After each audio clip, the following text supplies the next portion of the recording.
Bonjour à toutes et tous, donc je suis Sophie Vercelletto et je suis coprésidente du fonds de dotation Explore qui est basé à Concarneau. Ce fonds de dotation, on l'a créé avec Roland Jourdain en 2013 et ce fonds a pour objet notamment d'accompagner des associations qui vont innover et explorer des solutions pour contribuer à créer un monde meilleur pour l'homme et la planète. Alors Explore a la particularité de mettre à disposition des locaux, une équipe, un réseau à ces associations que nous accueillons. Nous souhaitons par là même contribuer et favoriser la collaboration entre ces associations. Comme association, nous avons par exemple l'Otech Lab qui fait la promotion de solutions techniques durables, simples et accessibles. L'association Plastique Odyssée qui développe et diffuse des solutions technologiques de recyclage du plastique adaptées au territoire. Nous avons également parmi nous les associations Under the Pole et Captain Darwin qui, avec des scientifiques, travaillent sur la biodiversité.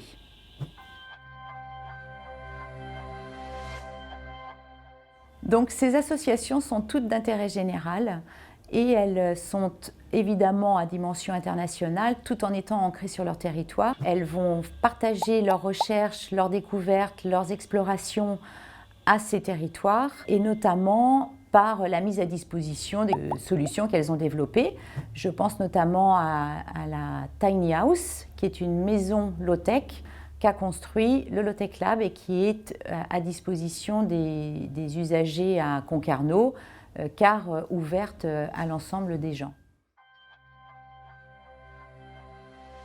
On a constaté que leur statut fait que sur un territoire, il peut y avoir de la défiance, considérer qu'elles ne sont pas crédibles.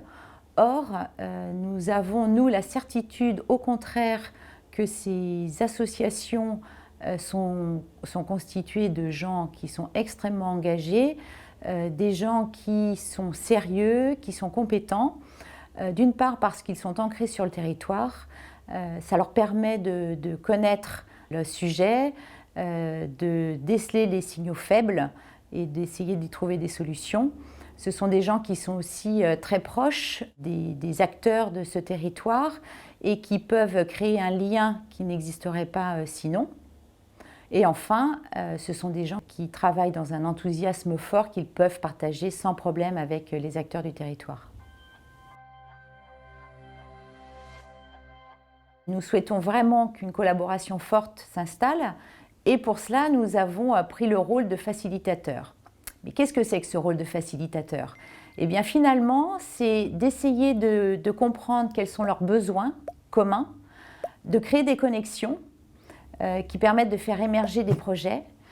Et nous avons été jusqu'à créer ou favoriser la venue de postes de facilitateurs, qui est porté aujourd'hui chez nous par un garçon qui s'appelle Cédric, et qui va faire en sorte que chaque association puisse discuter avec une autre pour voir s'il y a un besoin commun, besoin technique, besoin logistique, afin de faciliter les échanges.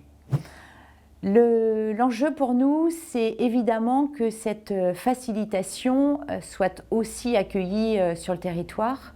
Et nous avons, par exemple, décelé que chaque association souhaitait faire de la sensibilisation de nos jeunes, leur porter à connaissance les explorations, les enjeux.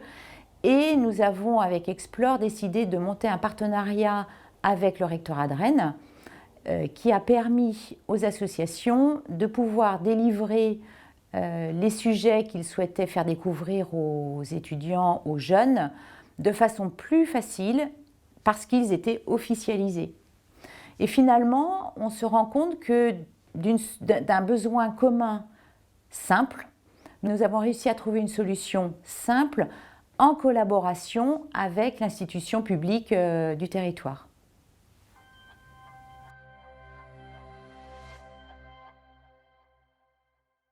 Au sein d'Explore, on est convaincu qu'il faut accompagner ces pépites. Elles nous donnent tellement. En revanche, le territoire n'en tirera profit qu'en effet si le travail se fait sur du long terme. On ne peut rien construire entre les différents acteurs économiques, entreprises, pouvoirs publics, institutions, associations, si on ne s'inscrit pas dans une durée assez longue. Aussi, on a, nous, au sein d'Explore, vraiment mis l'accent sur la structuration, le modèle économique, un engagement sur le long terme. On a pu faire tout cela parce qu'au fil du temps, on a aussi découvert que collaborer, ce n'était pas forcément si évident que cela. On s'est construit ensemble avec les associations, les entreprises, nos institutions publiques. Et finalement, il en ressort qu'il y a un fort engagement d'intérêt général. Il est évident que l'on souhaite, nous tous, contribuer à la dynamique de notre territoire. On a également la conviction qu'il faut vraiment bien comprendre les enjeux communs. Et enfin, je pense que nous avons pu développer depuis 8 ans ce projet parce que l'on a créé une confiance commune entre nous tous qui est essentielle pour pouvoir avancer.